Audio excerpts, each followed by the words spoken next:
My aunt smiled at me from across the kitchen table. "Drink your tea, dear," she said. "It will help you relax." My uncle nodded in agreement. They looked so kind. So caring.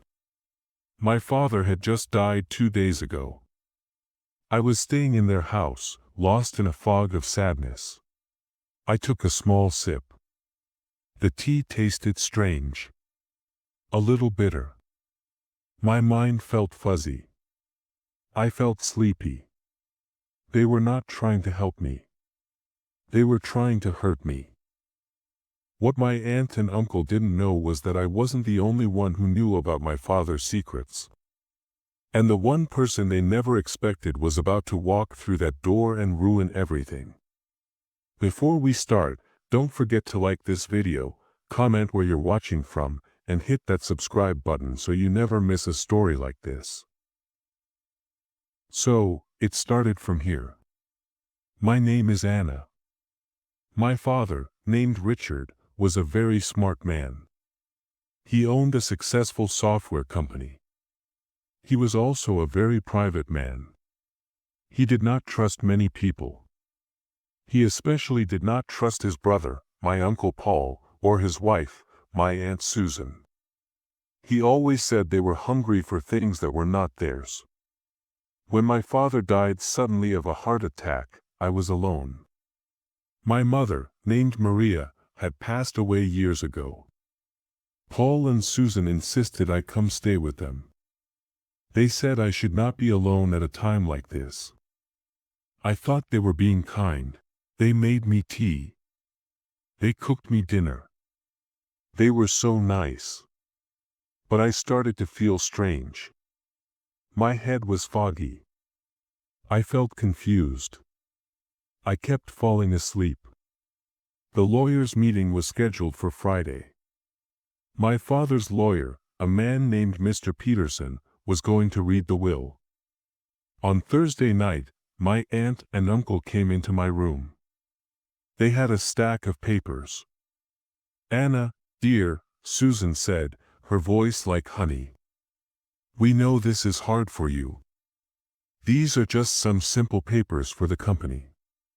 They need your signature so we can help you manage things." I looked at the papers.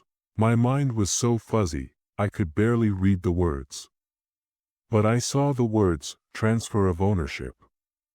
They were trying to make me sign away my father's company. The tea was not for my grief. It was to make me too confused to understand what I was doing. I told them I was too tired. I said I would sign them in the morning. They looked angry for a second, then smiled and said okay. As soon as they left, I went to the bathroom and was sick. I knew I was in danger. I did not know what to do. I felt trapped. But then I remembered something my father told me. "Anna," he had said a year ago, "if anything ever happens to me, and you feel like you are in trouble, there is one person you can trust completely. My old friend from the army. His name is Sergeant Miller. He is the toughest and most loyal man I have ever known." My father had given me his number. I had never used it. My hands were shaking. I locked my bedroom door and called the number. A man with a gruff, kind voice answered. "Miller." "My name is Anna," I whispered. "I am Richard's daughter. I think I am in trouble." I told him everything. About my father. About the tea. About the papers. He was quiet for a long time. Then he said, "Where are you? Stay right there. Do not drink anything else. Do not sign anything. I am coming." I did not know where he was coming from. I did not know if he would make it in time. The next morning, my uncle knocked on the door. "Anna. Time to sign the papers. Mr. Peterson will be here soon." I opened the door. They were standing there, smiling, holding the papers and a pen. I was about to say no when I heard a car pull up outside. A big, old truck. A man got out. He was about my father's age, with a stern face and broad shoulders. He walked up the porch steps with a calm, powerful purpose. He did not knock. He just opened the front door and walked in. My aunt and uncle stared at him. Their faces went from greedy to scared in a second. The man looked at me, then at them. He pointed at the papers in my uncle's hand. "Richard told me you might try something like this, Paul," he said, his voice a low rumble. Then he looked at me. "My name is Sergeant Miller," he said. "And I am the executor of your father's real will." He pulled a thick envelope from his jacket pocket. "Richard made 2 wills," Miller explained.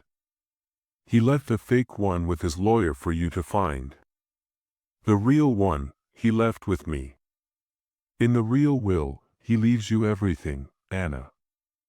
And he leaves his brother Paul $1 for the value of his character." My aunt and uncle just stood there, speechless. Their perfect plan had been ruined by a ghost from my father's past. Sergeant Miller turned to them. "Now," he said, his voice cold as ice, "let's talk about what you have been putting in this young lady's tea." I was not alone anymore. My father's loyalty had reached out from beyond the grave and saved me.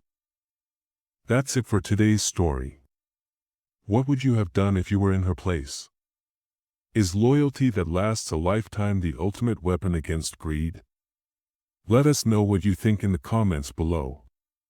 And if this story feels familiar, if you have a story of betrayal that needs to be told, we want to hear it. There is a link in the description where you can submit your story to us. Thank you for listening to the Voice of Betrayal. Don't forget to like and